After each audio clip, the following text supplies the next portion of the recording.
It's time for another Dice Tower review with Zee Garcia.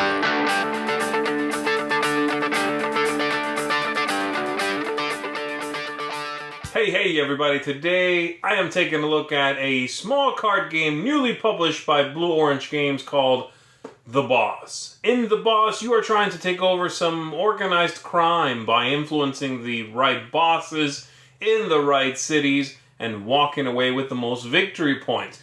There's a lot of bluffing in the game, a lot of sort of waiting each other out, playing a little bit of a big game of chicken.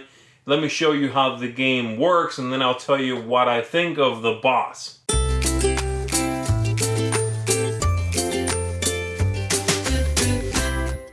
I'm going to give you a quick look at what the game looks like with 3 players. This is a possible setup here with the characters at the top. These 3 are not being used right now, but they give you an idea of some of the ones I'm leaving out for a 3-player setup. Then we are going to take all the cards from these characters and shuffle them up. Give everybody their characters here. You have your regulars, big muscle, and then the little cubes are the irregulars. They must not be sent out alone, and they will go away after you've used them. You have a score track right here with a cube per player to keep track of your score. And then you have all the bosses here from Boston, Chicago, Kansas City, Cincinnati, Memphis. All those cards shuffled into this deck with the backs, of course, matching the locations. And you are ready to begin. The Chicago card has no, the boss has no cards in here, and it scores differently at the end of each round, but I'll explain that later on. Here is the general flow of the game. The game is going to last between 3 and 5 rounds, and of course, at the end of the game, whoever has the most points is the winner. We're going to place 1 card face down at each of these locations. We are going to shuffle up the rest of them and divvy them out to the players. And then you are ready to begin. I'm going to say the yellow player here is the start player. And they have some information in their hand as to what's possibly the card that's missing, which is what you're trying to figure out because you want to control a place, control a boss. If you think that card there is a great card, and avoid that place if you think it's a bad card where you might get one of your guys shot or sent to the hospital or sent to jail, things like that. Or if it's just a low-scoring card. And so this player has a decent amount of information about the yellow card. They know one of the 3s is missing and the hospital card is missing. And this card here has 4 pieces of information at the bottom. 2 3s, a jail card, and a hospital card. And so right now this player knows that's either the 3 or the jail card that is right there. They've got some information, they could gamble on it, or they could wait. And so on your turn, you are going to do 2 things. The first one you may do, the second you have to do. So this player may send out some muscle somewhere. They could put a cube there, for instance, and then they have to play a card somewhere. So they could play a card here, letting everyone else know the card that's missing is not the hospital card. And then it would be the next player's turn where they do the same thing. They can send out some people, and then play a card somewhere, and then the next player's turn, if they want to take over a place for someone, so if blue wants to take over the Memphis boss from red, they have to be outbid, basically. I have to have more muscle there than they do. I cannot just tie it up.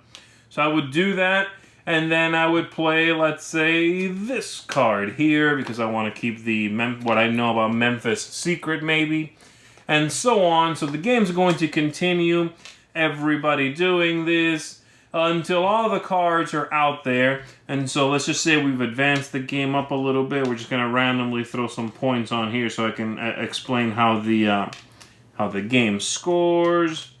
Let's say that's what we've got. And all the cards are placed out, okay? So this one, and that one, and that one, and that one, and that, and that. This is it. And now we figure out what happens to everybody. So we take a look at the hidden card, and we score it according to who controls that boss. So here we go. Red got sent to jail. So we're going to take one of their cubes, put it in jail. It's going to be in jail next round, the round after that, and then it comes back. Pretty bad. The hospital is just 1 round. Jail, you're in jail for 2 rounds of the game. That's it. Chicago, I'll come back to in just a second. Kansas City, the blue player would get 2 victory points. So on the score track here, let me move this over. Blue would get 1, 2 victory points. All right? And then they get, all the players, by the way, get their cubes back, etc. And blue used one of the little ones, so that one is gone from the game. One of the irregulars is gone. In Cincinnati, the banned card is what was showing, which means yellow. The yellow player is going to be banned from Cincinnati. They cannot send muscle there again, and we have a little token to remind you of that. And then over here in Memphis, the 3 goes to blue, so blue gets 1, 2, 3 as well. Blue's doing very well. And then again, the players get their cubes back. This one goes out. Chicago scores differently. Chicago is going to, whoever controls it, gets half the points of the last revealed card of every pile to the left. Okay? And right now, that's just that 3. So yellow would get half of 3, which is 1. But for the second round, this moves over to here, and then you would score both of these. So if this was like so, let's say these cards had been revealed in this order, then the yellow player would get 3 and 3, 6, halved, 3 points, okay? And then for the next round, it moves over again, etc. So as you can see, Chicago can potentially, especially later in the game, be worth quite a few victory points. If it's a bad card, to the left of it, it just counts as a 0. The effect does not happen. So the jail card or the banned card to the left of Chicago would just be like a 0. You just treat it like nothing, okay? So that's basically it. You play anywhere between 3 and 6 rounds. These cards come up randomly and determine between 3 and 6 rounds, 3 and 5 rounds rather, for the game.